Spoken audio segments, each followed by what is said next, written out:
یکی بو یکی نمو. توی یه شهر قشنگ یه دختر کوچولوی مهربون زندگی میکرد. اسمش السا بود. السا موهای مشکی و براق داشت و همیشه با لبخندش دنیا رو قشنگتر میکرد. السا عاشق نباشی بود. همیشه کنار میزش مینشست، ملودرنگیاشو بر میداشت و نقاشه خوشگل میکشید. امروز هم داشت یه رنگین کمون قشنگ میکشید. یه رنگین کمون قشنگ رشن. ولی یه فکری توی سرش بود.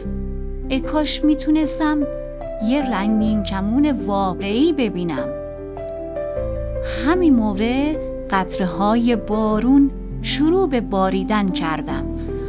آسمون آروم شد و بعدش یه رنگین کمون قشنگ توی آسمون پیدا شد.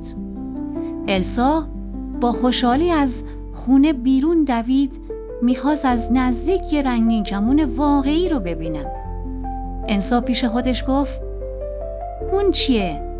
یه گربه کوچولو، ولی چرا دمش مثل رنگین کمونه؟ السا آروم آروم جلو رفت. گربه رنگین کمونی با چشمای براقش بهش نگاه کرد و لبخند زد. السا دنبال گربه دوید و با هم شروع کردن بازی کردن.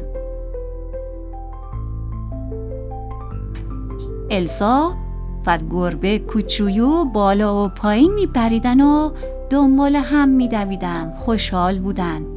یک دفعه گربه یه پرش بزرگ کرد و دم قشنگش توی هوا چرخید.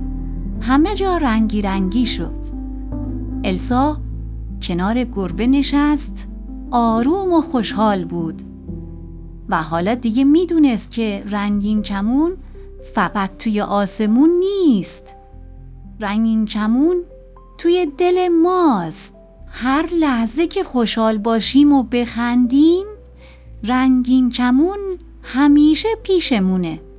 و از اون روز به بعد السا و گربه رنگین کمونی بهترین دوستای دنیا شدن.